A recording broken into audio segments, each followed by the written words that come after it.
Preparativos para la Pascua. Jueves Santo. El 13 Nisan, equivalente 29 de marzo.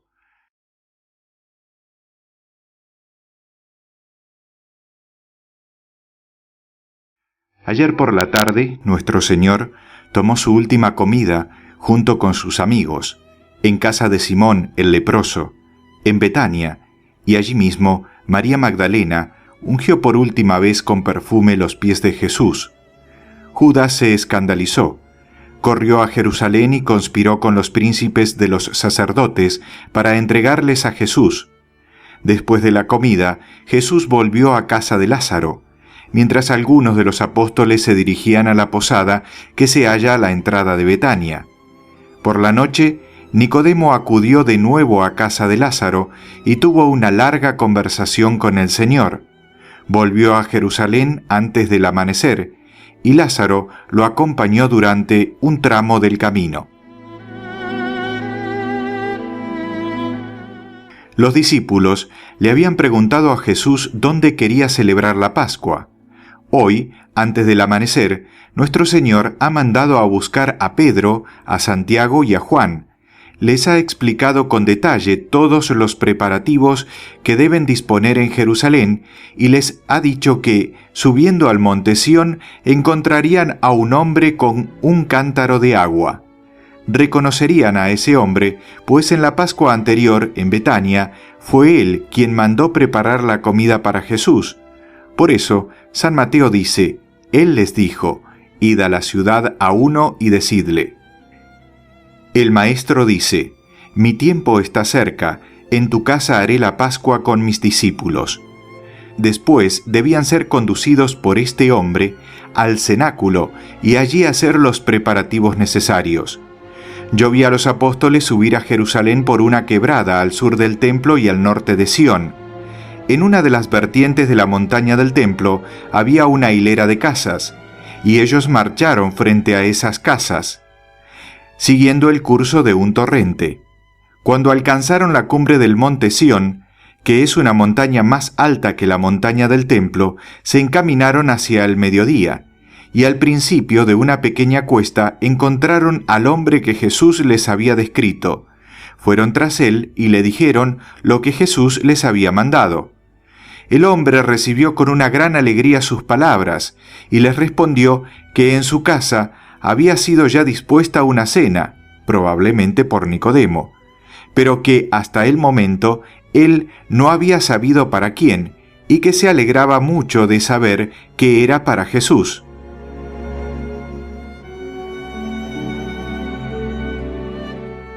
El nombre de este hombre era Elí, cuñado de Zacarías de Hebrón, en cuya casa Jesús había anunciado el año anterior la muerte de Juan el Bautista.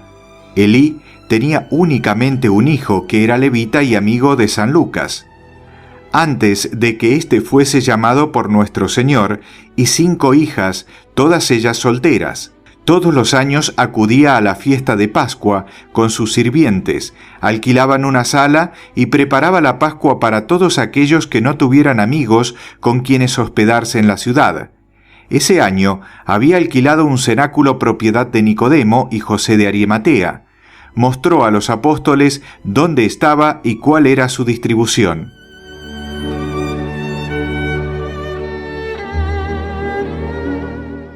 Del lado sur del monte Sión, no lejos de las ruinas del castillo de David y del mercado que asciende hacia el castillo hacia el este, hay una antigua y sólida edificación con frondosos árboles, en mitad de un espacioso patio amurallado. A ambos lados de la entrada se ven otras construcciones añejas, sobre todo a la derecha, donde está la morada del sirviente principal, y pegada a esta, la casa en que la Santísima Virgen y las santas mujeres pasaron más tiempo después de la muerte de Jesús.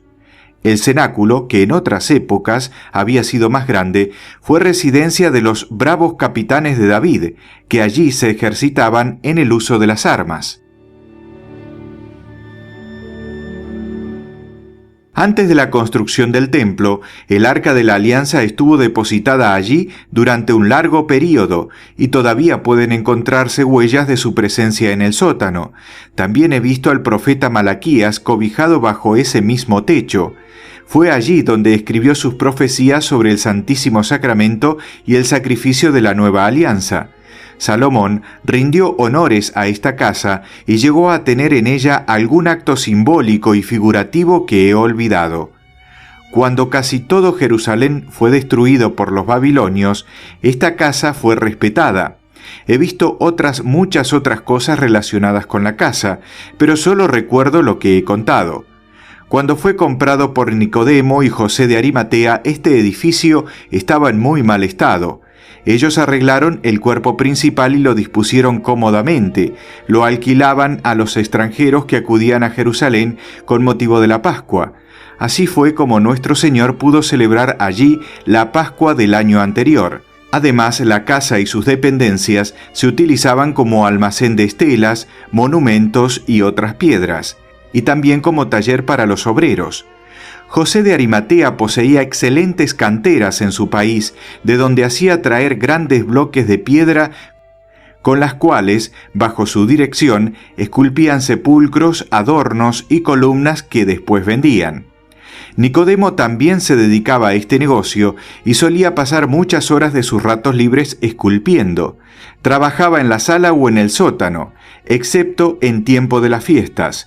Su trabajo lo había llevado a conocer a José de Arimatea, de quien se había hecho amigo. A menudo habían llevado a cabo juntos alguna empresa. Esa mañana, mientras Pedro y Juan hablaban con el hombre que había alquilado el cenáculo, vi a Nicodemo en la casa de la izquierda del patio, donde habían sido colocadas muchas piedras que impedían el paso al cenáculo. Una semana antes, vi a varias personas trasladando las piedras de un lado a otro, limpiando el patio y preparando el cenáculo para la Pascua. Entre ellos me pareció ver a algunos discípulos, quizás Aram y Temeni, los primos de José de Arimatea. El cenáculo, propiamente dicho, está casi en el centro del patio, es rectangular y lo rodean chatas columnas. Si el espacio entre los pilares se abriera un poco, podría formar parte de la gran sala interior, pues todo el edificio es como si fuera transparente, pero excepto en las ocasiones especiales, los pasos están cerrados. La luz penetra por unas ranuras que hay en lo alto de las paredes. Al entrar se encuentra primero un vestíbulo al que dan acceso 3 puertas, luego la gran sala interior, de cuyo techo cuelgan varias lámparas. Las paredes, hasta media altura, están decoradas para la fiesta con hermosas esteras y tapices, y una abertura del techo ha sido velada con una gasa azul muy transparente. La parte de atrás de la habitación está separada del resto por una cortina también de gasa azul. Esta división en 3 partes del cenáculo le otorga cierta semejanza con el templo, donde encontramos el atrio, el Santa y el Santa Santorum. En la parte posterior del cenáculo se encuentra colgada de derecha a izquierda la indumentaria precisa para la celebración de la fiesta. En el medio hay una especie de altar, un banco de piedra elevado sobre 3 escalones y con la figura de un triángulo rectángulo está sujeto a la pared. Ese debe ser el adorno donde se asa el Cordero Pascual, porque hoy durante la comida los escalones se notaban calientes. No puedo explicar en detalle todo lo que hay en esta parte de la sala, pero se están haciendo grandes preparativos para la cena pascual. En la pared que hay encima de este horno o altar se ve una especie de nicho, delante del cual vi una imagen de un cordero pascual. Tenía un cuchillo en el cuello y su sangre parecía ir cayendo gota a gota sobre el altar, pero no lo recuerdo claramente. En otro nicho de la pared había 3 alacenas de diversos colores que podían moverse como nuestros tabernáculos para abrirlas y cerrarlas. Había en ellas todo tipo de vasijas para la Pascua. Más tarde, el Santísimo Sacramento fue colocado allí.